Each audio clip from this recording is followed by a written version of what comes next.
আসসালামু আলাইকুম। কেমন আছো সবাই? আশা করছি আল্লাহর অশেষ সময়তে ভালো এবং সুস্থ আছো।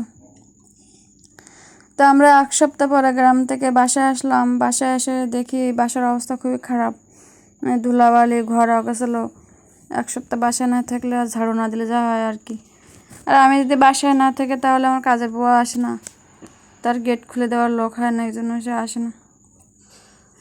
তো প্রথমে আমি লামিয়ার সকালে খাওয়াই দেয় স্কুলের আব্বুর সাথে পাঠিয়ে দিয়েছি। দেওয়ার পরে ঘরটা গুছাতে এসেছি। আর এই যে লুবা আছে আমার পাশে, আশেপাশে থাকে, ও তো আর স্কুলে যায় না, ওর তো এখন ভর্তি করানো হয়নি, এই জন্য বাসায় খেলা করে আমার আশেপাশে থাকে আমি কাজ করলে। তো এই যে আমি ওয়ার্ড্রপ মুছলাম, খাট মুছলাম, আমার পড়ার টেবিলটা গুছিয়ে নিলাম। আমার এই যে ড্রেসিং টেবিলটা, ওয়ার্ড্রপ সব কিছু পরিষ্কার করে এই যে আমার রুমের ফাইনাল লুক পরিষ্কার করা শেষ রুমটা।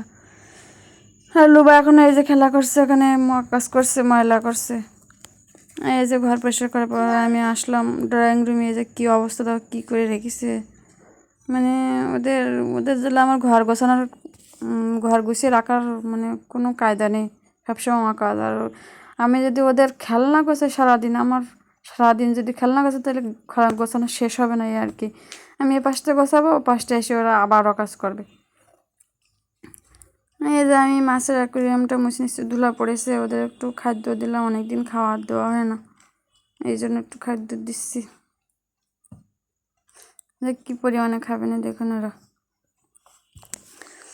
তা এই যে আমার অ্যাকুরিয়াম মশার পরে আমি লামিয়ার টেবিলটা পরিষ্কার করলাম।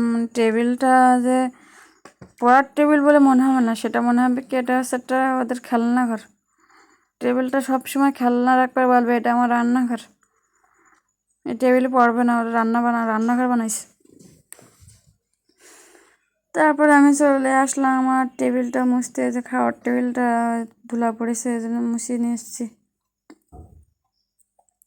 তো বন্ধুরা, তোমরা কিন্তু আমার এই ভিডিও অনেকেই দেখো, আমি দেখি আমার ভিউ হয়, কিন্তু সেই পরিমাণে লাইক কমেন্ট আমার পেজে পড়ে না। আমি তোমাদেরকে অনুরোধ করছি তোমরা আমার একটু লাইক কমেন্ট শেয়ার করবা।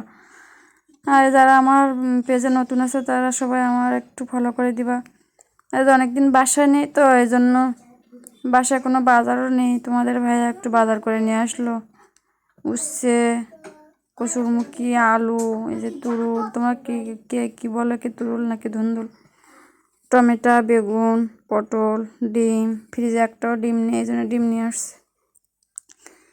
তো এই যে আমি এখানে রান্না করছি ঢেঁড়স কিন্তু আমি বাড়ি থেকে নিয়ে আসছিলাম। ঢেঁড়স আর চিংড়ি মাছ রান্না করছি। এই ঢেঁড়সগুলো অনেক মজাদার, মানে রান্না করে খুব ভালো লেগেছে, খেতে খুব সুস্বাদু। যে আমি এক চুলাই যে ঢেঁড়স রান্না করছি, আবার এক চুলাই আলু বেগুন দিয়ে যে পাঙাশ মাছ রান্না করছি।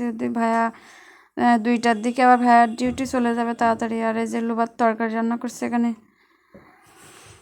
লোবার জন্য আলাদা রান্না করতে হয়, যে রান্না করছে। আর এদিকে লোবার গোসল করতে দিচ্ছে, বাথরুমে খেলা করছে, বাথরুমের মধ্যে আবার আধা ঘন্টা ধরে খেলা করে। এই যে আমি আসছি সাতক্ষীরা, এখানে কাজের সন্ধান পাইনি, তার ফোন বন্ধ, তার কোনো খোঁজই পাচ্ছি না।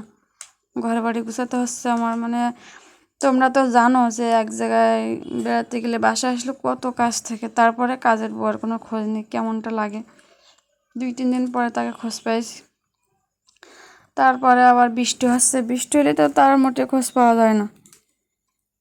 তা আমার কি আর করার, ঘর বাড়ি তো আমাকেই গুছাতে হবে, তাই না?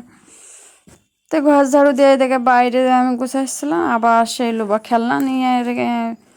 খেলনা সেই বালতি নিয়ে এসেছে, ওই যে সোফার উপর রেখেছে। সারাদিন ওদের খালি আকাশ খেলনা, এক গাদা খেলনা হলে যা হয় আর কি।